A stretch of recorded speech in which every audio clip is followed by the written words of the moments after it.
ভগবান, এই ছিল তোর পেটে পেটে মানা। আমি মা হয়ে এতদিন বুঝতেই পারিনি।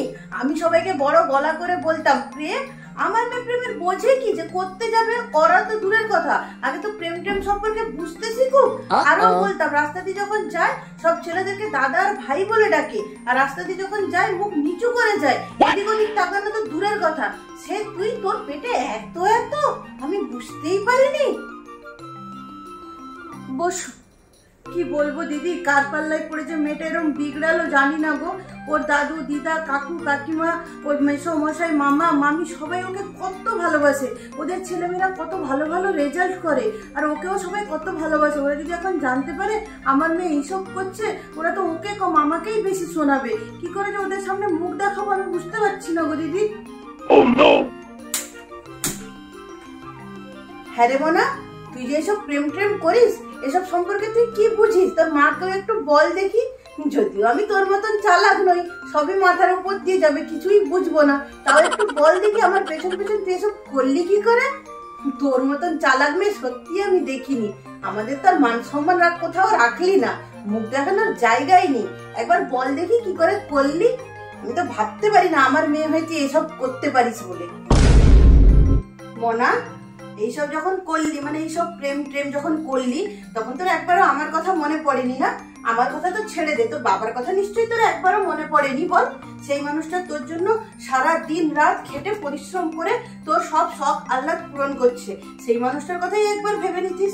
তুই যখন যা বলিস বলার আগেই তোর সামনে ওই মানুষটা হাজির করে দেয় নিজের শখ আহ্লাদ ভুলে গিয়ে। তার কথাটাও একবার ভাবলি না রে মনা?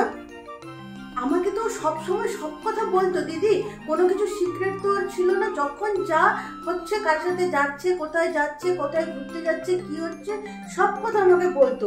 আমি তো একবারও বুঝতে পারিনি যে আমার মেয়ে ফাঁক তালে এত কিছু করতে পারে বলে। ওকে তো স্কুল টিউশন সব আমি দিয়ে আসি, আমি নিয়ে আসি। তোমরাও তো দেখেছো আমি ওকে একা কোথাও ছাড়ি। সেই মেয়ে সময়টা কোথায় পেলো এইসব প্রেম ট্রেম করা? তুমি বলো তো দিদি।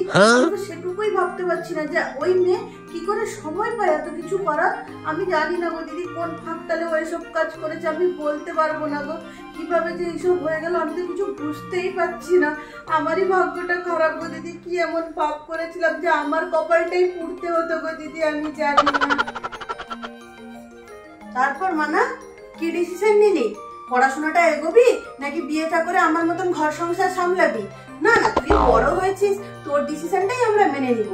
তোর ডিসিশন না মানলে তুই এবার উল্টো পাল্টা কিছু করে বসিস, তাহলে তো আবার মহা বিপদ। আর সব দোষ তো তোর মায়ের উপরই আসবে, কারণ তোর মাই তোকে ছাড়তে যেত, নিয়ে আসতো, সবসময় লক্ষ্য নজর করতো।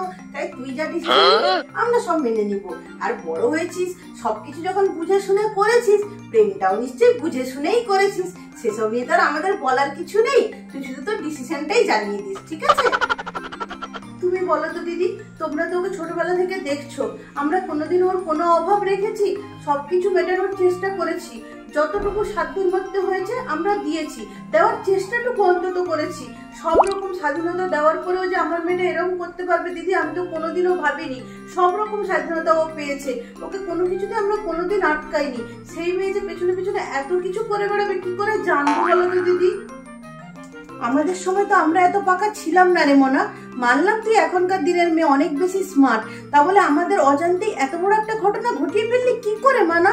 আমি কিছু বুঝতেই পারছি না, ভাবতেই পারছি না যে তুই এত বড় একটা ঘটনা আমাদের অজান্তে কি করে ঘটিয়ে ফেললি। আর যে মেয়ে এত বড় একটা ঘটনা ঘটাতে পারে সে আরো কি কি করতে পারে মনা? তুই অনেক কিছু করতে পারিস, অনেক কিছু। আমি তো ভাবতেও পারি না তুই কি কি করতে পারিস। এই নাও তোমার কফি। না গো, আমার মেয়েকে আমি খুব ভালো করে চিনি, আমার মেয়ে সব কাজ করতে পারে না, এগুলো সব ওই সঙ্গ দোষ। আমি তখন থেকে মনে করার চেষ্টা করছি, কি যেন নতুন 4টে বন্ধু এসছে টিউশনে, কিছুতেই নামগুলো আমার মনে থাকে না। এগুলো যে সঙ্গ দোষ। আমি এখন বুঝতে পারছি যে কেন এই 4টে দিন ওদের সাথে এত লটর পটর। আজকে তো সেগুলো বুঝতে পারছি, কালকে আমি টিউশনে যাই তখন খবর নেব। আমার মেয়ে সব কাজ করতে পারে না গো, সবই সঙ্গ দোষ, বুঝেছো? সবই সঙ্গ দোষ। আগে যে মেয়ে আমার সব পরীক্ষায় ভালো নাম্বার পেত, সে এবারে পরীক্ষায় এত কম নাম্বার পেয়েছে, তাও আমি কোনোদিন তোকে কিছু বলিনি, বকাঝকা করেছি, ভেবেছি না যাক প্রতিবারে তো আর সবসময় ভালো রেজাল্ট হবে না, ভালো নাম্বার পাবেও না, ঠিক আছে অন্তত মেয়েটা আবার খেটেছে। আমি দেখেছি তো দু চোখে মেয়েটা কিভাবে খেটেছে। আমি কি করে জানবো যে মেয়েটা তলে তলে এইসব করছে খাটার নামে? মেয়ে যখন একটু বড় হলো, এই ক্লাস 10-এ, যখন অন্যের প্রেম টেমের কথা শুনতো, প্রেম টেম সম্পর্কে বুঝলো, তখন এসে আমাকে বলতো, মা এসব আমি কোনোদিন করব না, আগে আমার পড়াশোনা, তারপরে আমার কেরিয়ার, তারপরে সবকিছু। সেই মেয়ে যে তলে তলে এইসব করবে দিদি, কে বুঝতে পারে বলো তো? হ্যাঁ রে মনা, তোর যার সাথে এইসব চলছে তার কি যেন নাম? হ্যাঁ সে যাই হোক, নাম জেনে তো আমার কাজ নেই। তা সে জানে তোকে এখনো খাইয়ে দিতে হয়, তুই একা হাতে খেতে পারিস না, আর তোকে স্কুল পর্যন্ত আমাকেই ছেড়ে দিয়ে আসতে হয়, সেসব জানে? আর মাথা ব্যথা করলে যখন শুয়ে থাকিস তখন সারা রাত আমাকে জেগে থেকে মাথা টিপে দিতে হয়। কি বলিস?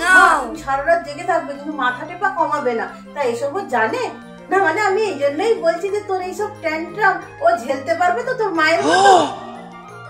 একটাই মাত্র মেয়ে আমাদের, ওকে নিয়েই তো সব স্বপ্ন। বড় হবে, মানুষ হবে, নিজের পায়ে দাঁড়াবে, তারপর তো ওই প্রেম ট্রেম করবে। ওসব করতে তো আর আমি বারণ করিনি, তা বলে এই বয়স থেকে প্রেম, এটা আমি ঠিক মেনে নিতে পারছি না। না, কিছু তো একটা ব্যবস্থা করতেই হবে। কি হলো? কি এত ভাবছো তুমি? হ্যাঁ, না না কিছু ভাবছি না। যাও যাও, তুমি অফিস যাও। হ্যাঁ এসো এসো, সাবধানে এসো। দেখো, মেয়েটাকে বেশি বকাঝকা করতে যেও না, যা বুঝিয়েছো তাতেই কাজ হবে। দিনকাল এখন ভালো নয়, কি করতে কি করে একদম কিছু বলতে যেও না। হ্যাঁ হ্যাঁ ঠিক আছে, তুমি এসো, তুমি কোনো চিন্তা করো না, তুমি এসো, আমি কিছু বলবো না। অনেকদিন পিছে পড়েনি, তাই মেয়েটা এরকম বিগড়েছে, কিন্তু আমার মেয়ে, আমাকেই তো ওকে সোজা করতে হবে। এইভাবে তো আমার একমাত্র মেয়েকে আমি ভুল রাস্তায় যেতে দিতে পারি না। না, এর একটা ব্যবস্থা আমাকে করতেই হবে। দুঘা পিঠে পড়লে ঠিক সোজা রাস্তায় চলে আসবে। তোর মাথার ভূত আমি আজকে বের করাবো, তুই দাঁড়া একটু। মা মা মারছো কেন?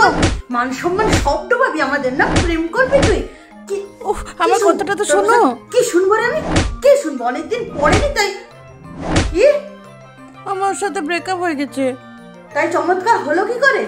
সত্যি বলছিস না মারের ভয়ে মিথ্যে বলছিস? ছেলেটা ভালো না, দুজনের সাথে ফ্লার্ট করছিল। কোনো কালা জাদু করলাম না, ঝাড়ফুঁক করলাম না, তারপরেও সব ঠিক হয়ে গেল। ও মা, কি ভাবছো? বেশ হয়েছে, চলে গেছে, এবারে এইসব ভূত মাথা থেকে বের করে পড়তে বসো, যাও গিয়ে।